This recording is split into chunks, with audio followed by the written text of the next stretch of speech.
In classical mechanics, we were discussing the concept of canonical transformations. You have seen what is this canonical transformation and the basic theory of these canonical transformations we have already discussed in the previous lecture. आपने देखा था कि ये जब आप canonical transformation की बात करते हैं तो एक्चुअली यह जो ट्रांसफॉर्मेशन है वह ट्रांसफॉर्मेशन होता है फेज स्पेस का।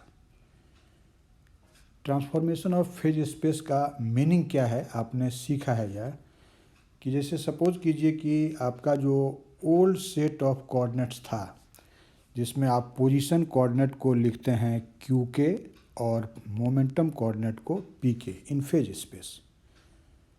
यहाँ जो के सबस्क्रिप्ट है एक्चुअली इसका वैल्यू 1 से लेकर n तक होगा अगर आप मान लेते हैं कि आपके सिस्टम का जो डिग्री ऑफ फ्रीडम है वह n है। इसका मतलब QK का मीनिंग हुआ Q1 Q2 से लेकर के Qn तक और ठीक उसी तरह से PK का मीनिंग है P1 P2 so on Pn। तो ये जो हमारा कोऑर्डिनेट्स है इस कोऑर्डिनेट को अगर आप ट्रांसफॉर्म करते हैं बदलते हैं नए कोऑर्डिनेट्स में, जिस न्यू कोऑर्डिनेट सेट को आप याद कीजिए आपने लिखा था कैपिटल क्यू के एंड कैपिटल पी के। तो old set of coordinates small Q के और स्मॉल पी के को चेंज करके ले जाएंगे नए set of coordinates capital Q के और कैपिटल पी के में, लेकिन इस मैनर से कि हैमिल्टन का जो कैनोनिकल इक्वेशन है उसका फॉर्म नहीं बदलता हो, नहीं चेंज करता हो, मतलब हैमिल्टन इक्वेशन इनवेरिएंट रहता हो, तब आप वैसे ट्रांसफॉर्मेशन को क्या कहते हैं? That is called canonical transformation. याद है? ये सब बात हम लोग ऑलरेडी पिछले लेक्चर्स में डिस्कस करते हुए आए हैं। देखिए, जब आप कहते हैं कि हम बेसिस क्यू के पी के को चेंज करके नए बेसिस कैपिटल क्यू के कैपिटल पी के में ले जाएंगे इस मैनर से कि हैमिल्टन्स कैनोनिकल इक्वेशन इनवेरिएंट रहेगा, इसका मतलब इस नए कोऑर्डिनेट्स के टर्म में भी हैमिल्टन इक्वेशन उसी फॉर्म में आएगा जैसा कि वह ओल्ड सेट ऑफ कोऑर्डिनेट्स में आता था।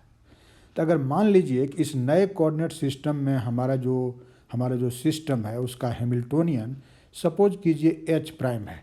ओल्ड कोऑर्डिनेट सिस्टम में हैमिल्टोनियन को एच लिखते हैं, मान लीजिए नए कोऑर्डिनेट सिस्टम में हमने उसको एच प्राइम लिखा, तो हैमिल्टन इक्वेशन अपने फॉर्म को नहीं चेंज करेगा, वह इनवेरिएंट रहेगा। इसका मतलब क्या है? तो इसका मीनिंग है कि आप हैमिल्टन इक्वेशन को अब जब न्यू कोऑर्डिनेट सिस्टम में लिखेंगे तो क्या लिखेंगे? क्यू के dot equal to del H prime by del P K and P के dot equal to minus del H prime by del Q K. Okay, यहाँ जो क्यू के डॉट है आप जानते हैं इसका मतलब है डी क्यू के by D T, time derivative, total time derivative of Q के को आप क्यू के डॉट लिखते हैं और total time derivative of P के को पी के डॉट लिखते हैं। ठीक है, देखिए जो कैनोनिकल ट्रांसफॉर्मेशन का थियरी हम लोगों ने पढ़ा या जो डायनामिकल प्रॉब्लम आपने अभी तक सॉल्व किया, एक्चुअली वैसे प्रॉब्लम में आपने देखा था कि हमारा एक लिमिटेशन था। लिमिटेशन क्या था? लिमिटेशन था कि ये जो न्यू पोजीशन कोऑर्डिनेट्स है क्यू के, कैपिटल क्यू के क्या है? New position coordinate. ये सारा क्यू के साइक्लिक था। जब आप कहते हैं कि क्यू के साइक्लिक है, इसका मीनिंग क्या होता है? कि लैग्रेंजियन हमारे सिस्टम का क्यू के पर डिपेंड नहीं करता है।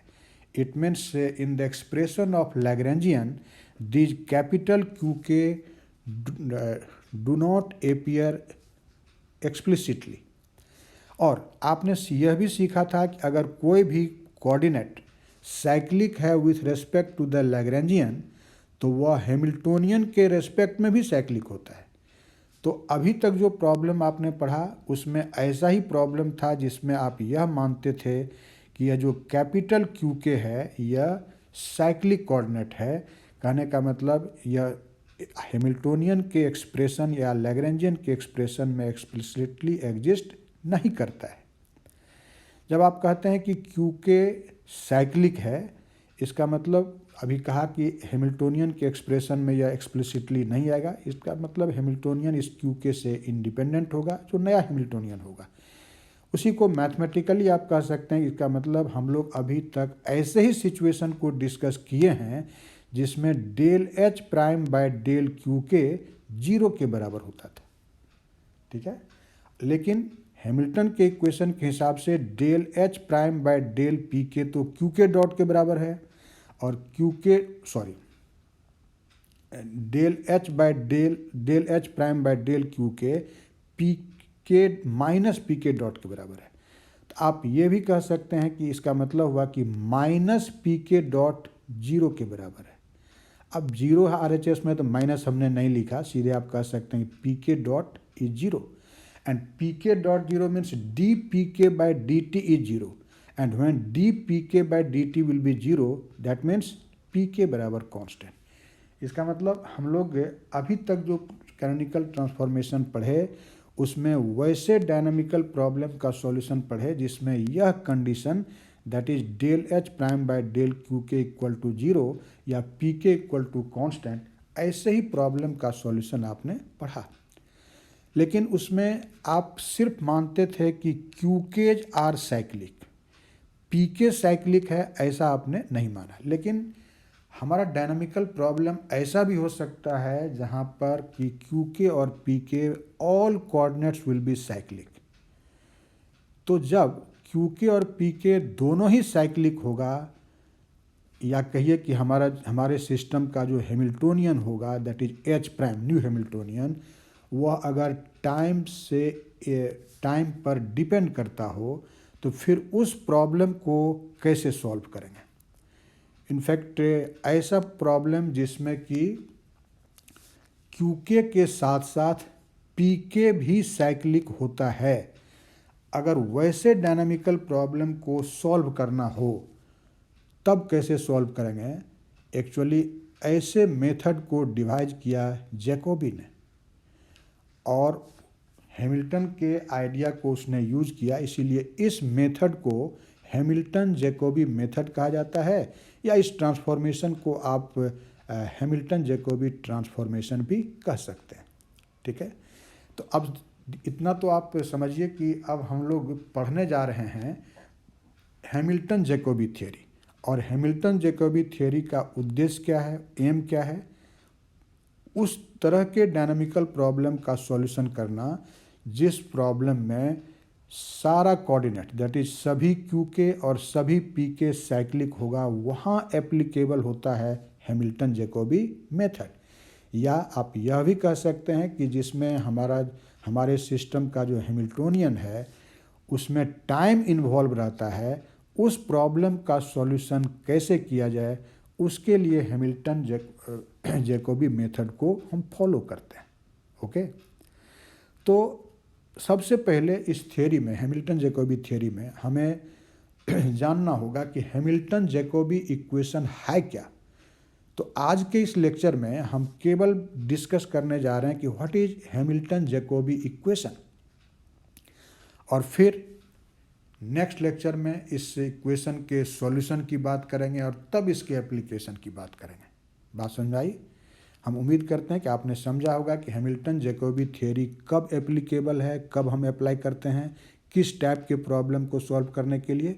तो एक लाइन में अगर कहना हो तो आप ऐसा कहिए कि अगर सारा कोऑर्डिनेट्स से मतलब है ऑल पोजीशन कोऑर्डिनेट्स क्यू के and all momentum coordinates pk, if all these coordinates are cyclic and the Hamiltonian involves time, Hamiltonian के एक्सप्रेशन में टाइम इन्वॉल्व रहता है, उस समय हम लोग हैमिल्टन जैकोबी थ्योरी का उपयोग करते हैं to solve the dynamical problems. बात समझ आ गई? अब देखिए, अब सीखेंगे कि what is Hamilton Jacobi, short में कहते हैं HJ equation, it means Hamilton Jacobi equation. क्या है यह हैमिल्टन जैकोबी इक्वेशन? इसको समझने के लिए आप एक डायनामिकल सिस्टम मान लीजिए और सपोज कीजिए कि उस डायनामिकल सिस्टम का जो हैमिल्टोनियन है वह है एच, और एच आप जानते हैं जनरल फंक्शन होता है किसका, क्यू के, पी के और टी का। यहाँ क्यू के फिर जनरलाइज पोजीशन कोऑर्डिनेट है, पी के जनरलाइज मोमेंटम कोऑर्डिनेट और टी टाइम है। जब आप स्मॉल क्यू स्मॉल पी लिखते हैं इसका मतलब आप old set of coordinate system की बात कर रहे हैं। तो एच जो आप सिंबल लिखते हैं this is our old Hamiltonian, that is old coordinate system में। और ओल्ड कोऑर्डिनेट सिस्टम में हैमिल्टन का कैनोनिकल इक्वेशंस होता क्या है ये तो आप अच्छी तरह से पढ़ चुके हैं, इसीलिए आपको मालूम होगा कि हम लोग हैमिल्टन के कैनोनिकल इक्वेशन को लिखते क्या हैं, क्यू के dot equal to del H by del P K and P के dot equal to minus del H by del Q K. ठीक है, देखिए अब जब हम कैनोनिकल ट्रांसफॉर्मेशन की बात करते हैं तो हम करते क्या हैं, हमारा जो ओल्ड बेसिस है क्यू के पी के, इसको ट्रांसफॉर्म करते हैं नए बेसिस कैपिटल क्यू के कैपिटल पी के में। और जब आप ये ट्रांसफॉर्मेशन करते हैं तो हैमिल्टोनियन भी चेंज करता है। तो मान लीजिए कि इस नए कोऑर्डिनेट सिस्टम में हमारे सिस्टम का हैमिल्टोनियन एच से बदल करके एच प्राइम हो गया। अब ये जो एच प्राइम है यह नए कोऑर्डिनेट्स का फंक्शन होगा। So H prime is a function of capital Q के capital P K and T. लेकिन अगर ये ट्रांसफॉर्मेशन कैनोनिकल है तो अभी आपको इंट्रोडक्शन में भी हमने कहा कि यह ट्रांसफॉर्मेशन इस मैनर से होगा कि हैमिल्टन के इक्वेशन का फॉर्म नहीं चेंज करेगा। तो अगर हम इस नए हैमिल्टोनियन के टर्म में भी हैमिल्टन का इक्वेशन लिखेंगे तो फॉर्म वही रहेगा, जो इक्वेशन 1 में आप फॉर्म देख रहे हैं दैट विल रिमेन सेम। ठीक है, तो आप क्या लिखेंगे नए कोऑर्डिनेट सिस्टम में, क्यू के dot equal to del H prime by del P K and P के dot equal to minus del H prime by del Q K. साथ ही साथ आप याद कीजिए पिछले क्लास को कि हमारा जो नया हैमिल्टोनियन एच प्राइम और पुराना हैमिल्टोनियन एच रिलेटेड होता है कैसे, ये आपने सीखा था पिछले लेक्चर्स में कि H prime is equal to H plus del F by del T. याद है व्हाट इज दिस एफ? आप जानते हैं कि एफ जो यहाँ फंक्शन है ये फंक्शन भी एक्चुअली फंक्शन होता है Q K P K t k का ही। This is known as generating function. यह इस ट्रांसफॉर्मेशन का जेनरेटिंग फंक्शन कहलाता है। याद है कि नहीं? F is called generating function of this transformation. It means this transformation is furnished with the help of this very function f which is called generating function. Okay? अब देखिए तो नए कोऑर्डिनेट सिस्टम में आपने हैमिल्टन के equation को लिखा और नए और पुराने हैमिल्टोनियन में रिलेशन क्या है इसको भी आपने देखा। ठीक है, अब देखिए लेकिन हमने अभी क्या बताया था कि हैमिल्टन जैकोबी थ्योरी हम उस समय अप्लाई करते हैं या जैकोबी ने ऐसा कॉन्सेप्ट दिया कि अगर क्यू के जो पहले जो हम लोग ट्रांसफॉर्मेशन पढ़े वहाँ कैद यह कैपिटल क्यू के तो साइक्लिक था ही, लेकिन अब हम बात करेंगे कि क्यू के साथ साथ अगर पी के भी साइक्लिक है तो उस कंडीशन में क्या होगा। बात सुन आ रही है? क्योंकि ऑलरेडी ओल्ड जो हमने कॉन्सेप्ट पढ़ा कैनोनिकल ट्रांसफॉर्मेशन का उसमें उसको साइक्लिक मानते थे, लेकिन अब हम सपोज कर रहे हैं कि along with this q k's all p k's are also cyclic. तो आप जानते हैं कि साइक्लिक होने का मतलब है कि क्यूके एंड हैमिल्टोनियन में एक्सप्लिसिटली एग्जिस्ट नहीं करेगा, पीके भी हैमिल्टोनियन में एक्सप्लिसिटली एग्जिस्ट नहीं करेगा, उसका एक्सप्लिसिट फंक्शन नहीं होगा। तो अगर क्यू के साइक्लिक है इसका मतलब वह एच प्राइम का एक्सप्लिसिट फंक्शन नहीं है। तो अगर नहीं है तो उस समय अगर हम इसको डिफ्रेंशिएट करेंगे पार्शली एच प्राइम को पी के रेस्पेक्ट में तो जीरो मिलेगा, क्योंकि एच पी के एक साइक्लिक कोऑर्डिनेट। ठीक है, लेकिन हमारा हैमिल्टन का इक्वेशन कहता है कि del H prime by del P K ये तो क्यू के डॉट के बराबर है। इसका मतलब क्यू के डॉट ही जीरो के बराबर है और अगर क्यू के डॉट जीरो है मतलब हुआ क्यू के कॉन्स्टेंट। क्यू के डॉट का क्या मतलब, D Q K by D T, इसी को ना आप क्यू के डॉट कहते हैं। तो अगर D Q K by D T zero है इसका मतलब क्यू के कॉन्स्टेंट है। ओके, और फिर देखो, फिर आपने यह भी सीखा कि जो क्यू के भी साइक्लिक है, इसका मतलब del H prime by del Q k भी जीरो होगा।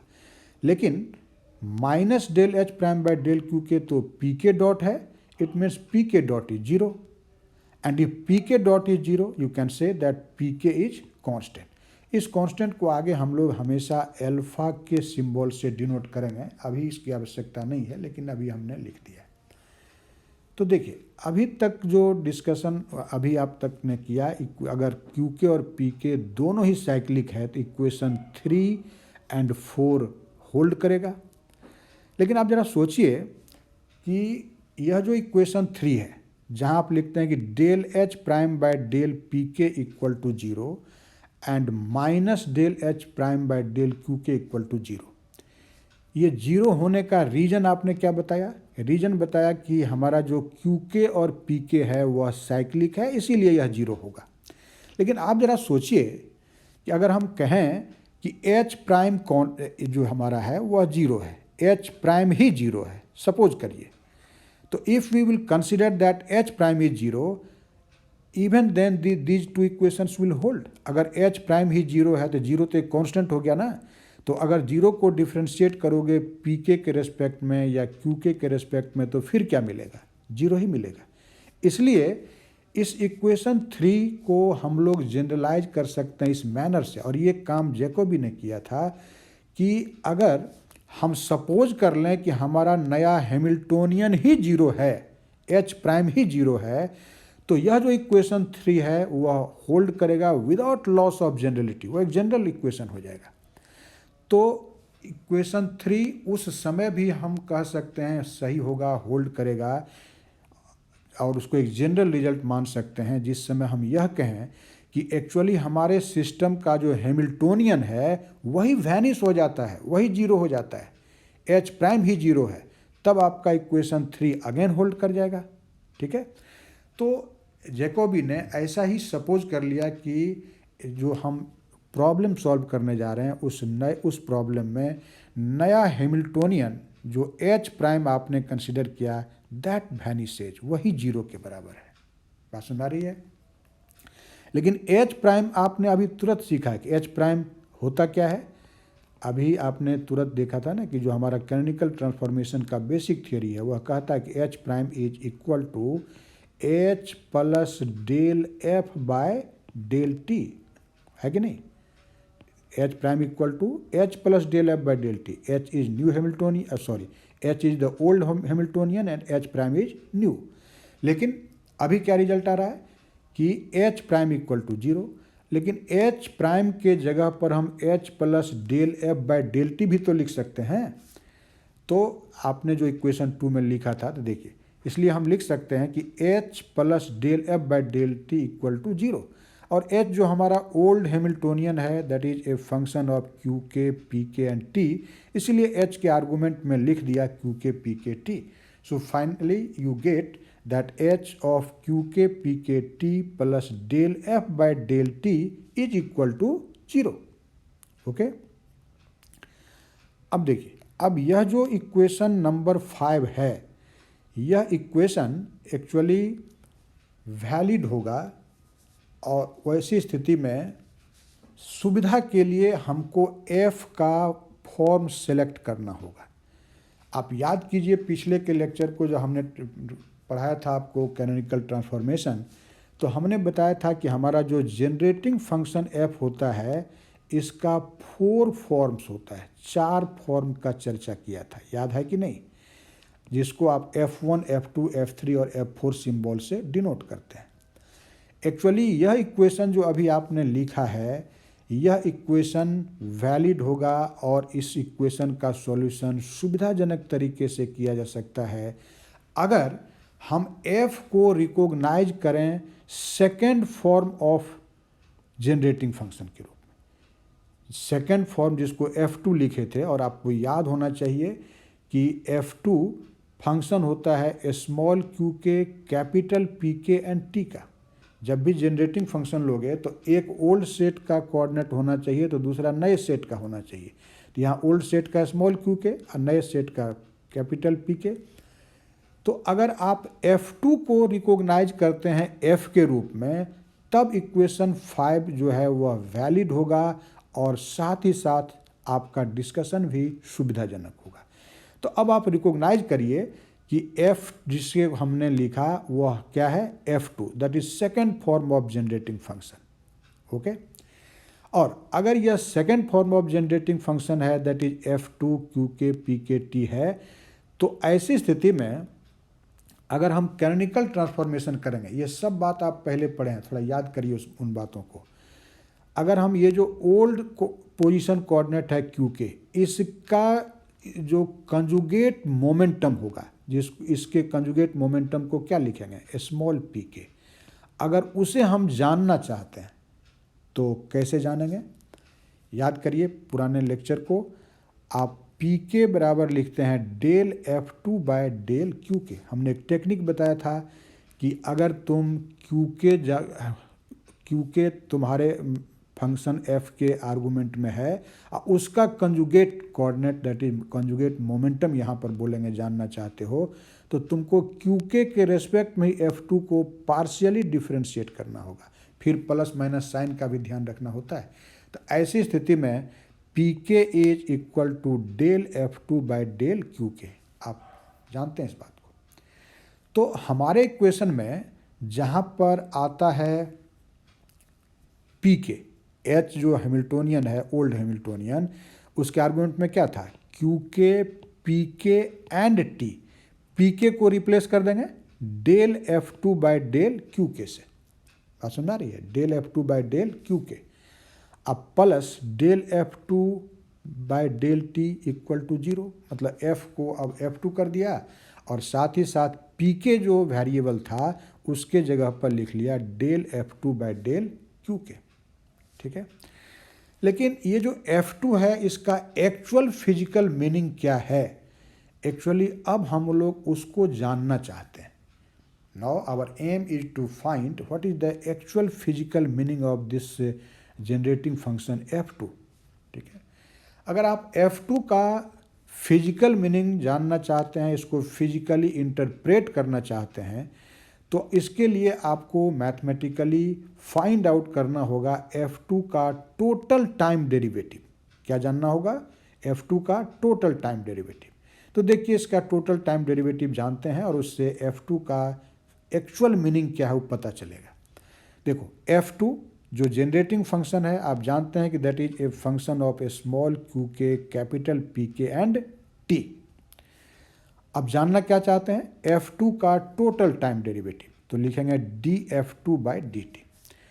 देखो जब तुम यहाँ क्यू के लिखते हो तो आप जानते हैं कि क्यू के लिखने का मतलब है कि यह तो वास्तव में है Q1 Q2 so on Qn।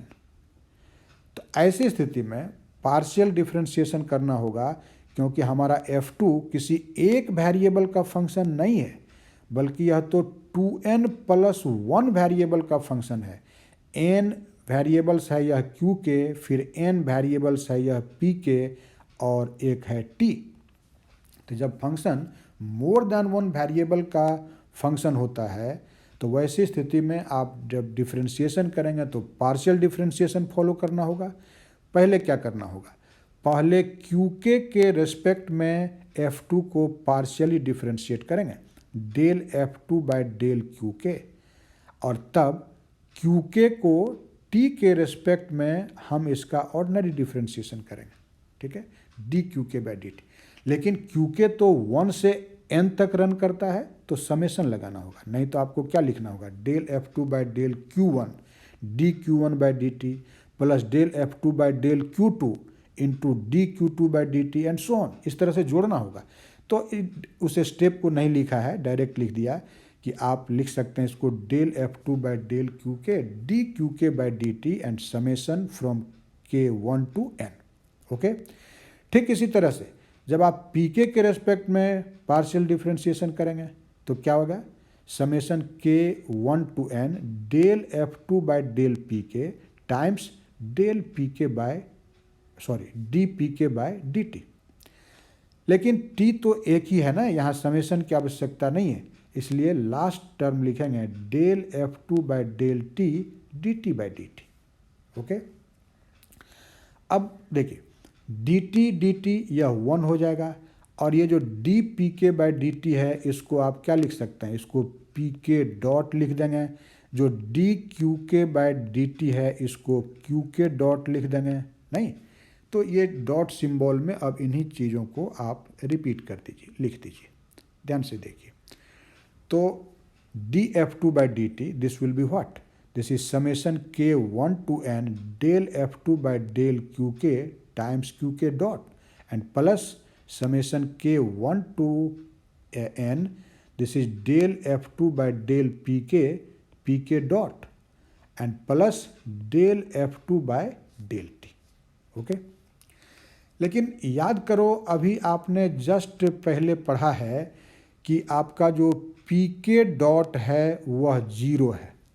P के डॉट क्यों, क्योंकि आपने माना था कि पी के दिस कैपिटल पी के इज साइक्लिक, और अगर यह साइक्लिक है तो अभी आपने तुरंत सीखा कि del H prime by del P K यह क्या होता है 0, del H by del Q K is 0, और हमारा जो क्यू के है वह भी साइक्लिक है।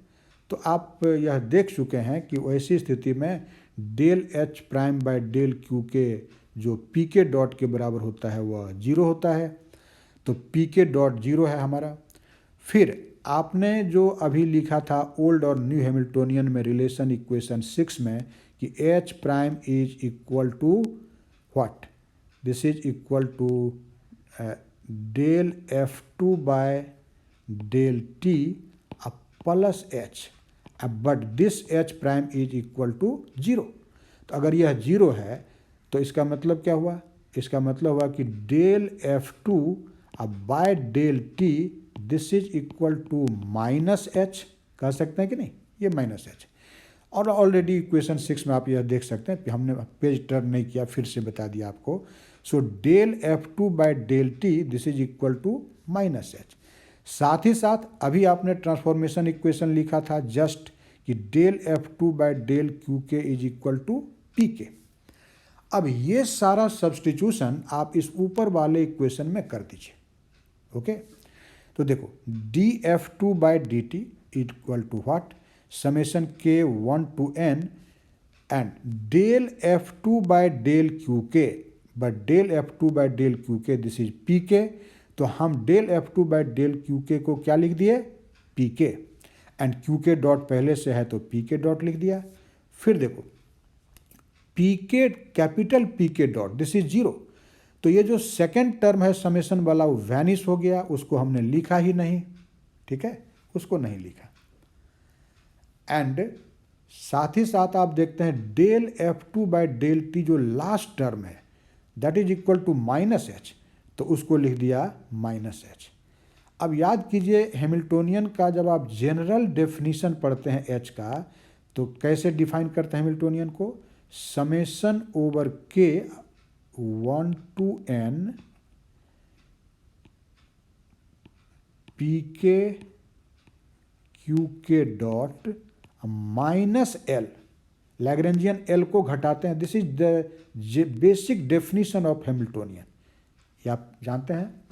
तो इससे अगर हम लोग एल को ही फाइंड आउट करें, ध्यान से देखो, तो एल को LHS में ले आओ तो क्या हो जाएगा, समेशन ओवर के पी के क्यू के डॉट माइनस एच।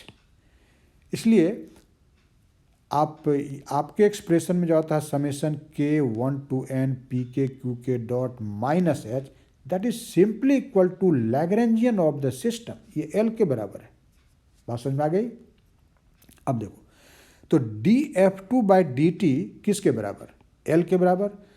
तो ऐसी स्थिति में अगर आप F2 जानना चाहते हैं, F2 का ही मीनिंग पता करना है ना, तो आप इंटीग्रेट कर दीजिए। So integral of df2 will be equal to integral of L dt, okay. And so f integral of df2, this is f2, this will be integral of L dt। नहीं, अब इंटीग्रल ऑफ L dt को हमने suppose कर लिया कि this is s, वैसे यह indefinite integral है। आप ऐसा भी कर सकते हैं कि इसमें एक कांस्टेंट ऐड कर दीजिए, कर सकते हैं कि नहीं। इनडेफिनिट इंटीग्रेशन है तो कांस्टेंट तो ऐड किया जा सकता है ना। देखिए यहाँ पर अगर हम एक कांस्टेंट ऐड कर दें उससे कोई फ़र्क नहीं पड़ता, वैसे बिना कांस्टेंट ऐड किए भी लिख सकते हैं, यह मानते हुए कि हमारा जो इंटीग्रेशन कांस्टेंट अभी आएगा वो 0 ही होगा, लेकिन आप लिख सकते हैं, ऐसे ही लिख दिया। तो f2 s प्लस कांस्टेंट, देखो इसका मतलब f2 और कुछ नहीं s ही है। आप कहेंगे कांस्टेंट भी तो जोड़ा हुआ है, क्या कांस्टेंट जोड़ने से किसी फंक्शन का नेचर बदलता है? बिल्कुल नहीं। कांस्टेंट ऐड करो, सब्ट्रैक्ट करो या मल्टीप्लाई करो, उससे फंक्शन का नेचर नहीं बदलता है। इसका मतलब f2 और कुछ नहीं है, वह वही चीज़ है जो s है। But what is this s? याद करो जब हम लोग वेरिएशनल प्रिंसिपल पढ़े थे तो वहाँ आपने पढ़ा था कि time integral of Lagrangian, this is actually the action. S जो है वह एक्शन है, प्रिंसिपल ऑफ लिस्ट एक्शन आप पढ़े हुए हैं पहले, आप याद कीजिए उन चीज़ों को, ठीक है। साथ ही साथ हम ऐसा भी कह सकते हैं कि भले ही आपका जो f2 है वह आया है s प्लस सम कांस्टेंट, नहीं तो वैल्यू के दृष्टि से तो f2 और s डिफरेंट हो सकता है, लेकिन अगर हम f2 को डिफ्रेंशिएट करें, हमारे कैलकुलेशन में आता है del f2 by del Q के, तो इसको तुम क्या लिखोगे? जब f2 का वैल्यू लिखोगे s प्लस कांस्टेंट तो यह होगा del s by del Q K. क्यों? क्योंकि कांस्टेंट को जब डिफ्रेंशिएट करेंगे क्यू के रेस्पेक्ट में तो 0 ही होगा, इसलिए del f2 by del Q के तो del s by del Q K ही है, ओके। तो लैग्रेंजियन का जो टाइम इंटीग्रल आया, आप जानते हैं कि उसको हम लोग एक्शन कहते हैं सिस्टम का, और ऐसा आप वेरिएशनल प्रिंसिपल में पढ़े हैं, और इसी आधार पर हम लोग इसको अभी के केस में कहते हैं हैमिल्टन्स प्रिंसिपल फंक्शन। एस को क्या बोलेंगे? Hamilton's principal function, okay. कभी कभार आपको हैमिल्टन्स प्रिंसिपल फंक्शन करके शॉर्ट आंसर क्वेश्चन पूछेगा, ठीक है। तो आप डायरेक्ट कह सकते हैं कि हम f2 के जगह पर s लिख दिए या f2 equal to s plus constant लिख देंगे, जो हमारा इक्वेशन पहले वाला था। आप ध्यान से देखिए, जो इसके प्रीवियस हमारा इक्वेशन है, इस इक्वेशन में जहां आपने लिखा del f2 by del Q k, that can be replaced by del s by del Q के, और उसी तरह से del f2 by del t को रिप्लेस किया जा सकता है del s by del t से, क्योंकि f2 रिकॉग्नाइज हो चुका, f2 का मीनिंग पता चल चुका कि ये और कुछ नहीं है, ये हमारे सिस्टम का एक्शन है। So finally we get h of Q k del s by del Q k t plus del s by del t equal to 0। Actually यही जो इक्वेशन है, this very equation is known as Hamilton's Jacobi equation.